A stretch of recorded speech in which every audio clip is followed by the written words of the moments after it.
আসসালামু আলাইকুম প্রিয় বন্ধুরা, আমি এখন দাঁড়িয়ে আছি একটা গাজর ক্ষেতের মাঝখানে। তো একটা জিনিস আপনাদেরকে বলি, এই পুরো একটা জমির মধ্যে এই গাজর চাষ করতে কিন্তু কৃষকের বহুত টাকা খরচা হয়েছে, আরও আদার সাইড ভিডিও নিয়ে। তো আমি একটা জিনিস খেয়াল করলাম, লক্ষ্য করে দেখলাম এবং কি আমি খবর নিয়ে জেনেছি, কৃষক এখন এই ক্ষেত থেকে তার যে মূল্যবান মুনাফা সেটা কিন্তু আশা ছেড়ে দিয়েছে, কারণ বাজারে এখন গাজরের দাম কম।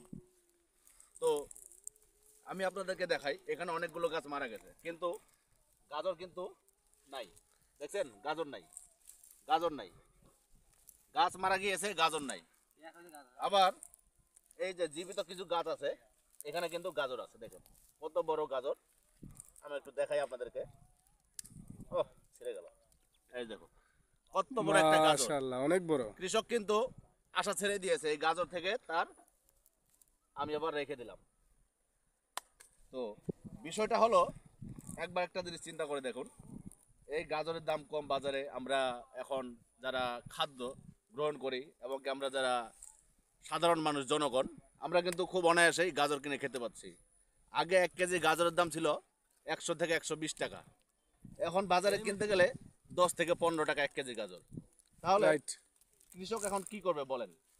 এখানে হয়তো 50 মণ গাজর হবে, কিন্তু তার যত খরচা হয়েছে, আসলে কি এই টাকাগুলো উঠবে কিনা, তার এটা একটা ভাবার বিষয়।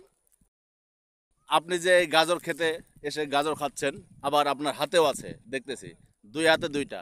তো বলুন, এই গাজরগুলো খেতে কেমন? সেই স্বাদ ভাই, সেই স্বাদ, অমায়িক মিষ্টি সেই। আসলে মিষ্টি আছে। আচ্ছা ঠিক আছে, তো আমিও খেয়ে দেখবো, দেখি গাজর কতটুকু মিষ্টি আছে।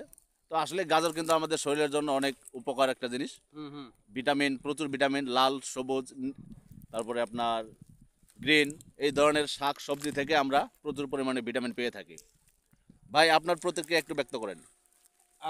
আপনি যা বলছেন সবই ঠিক আছে, আর সবই ভিটামিন যুক্ত, এটা খাবার খুব ভালো।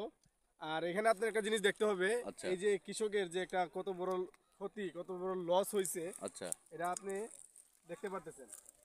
মানে এখানে কমপক্ষে 50 মণের বেশি গাজর আছে, আচ্ছা অনুমানিক বেশি হইতে পারে, কিন্তু তা আর বাজারে বিক্রি হচ্ছে না, কারণ ওটার ওইরকম দাম পাচ্ছে না কৃষক।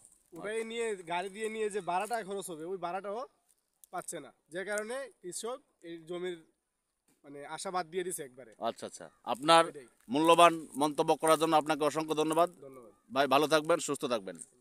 কেমন হয়েছে সবাই বলবেন, গাজরের পরিবেশটা কেমন সবাই একটু কমেন্টে জানিয়ে দেবেন। সবাই ভালো থাকবেন, সুস্থ থাকবেন। আল্লাহ হাফেজ, আসসালামু আলাইকুম।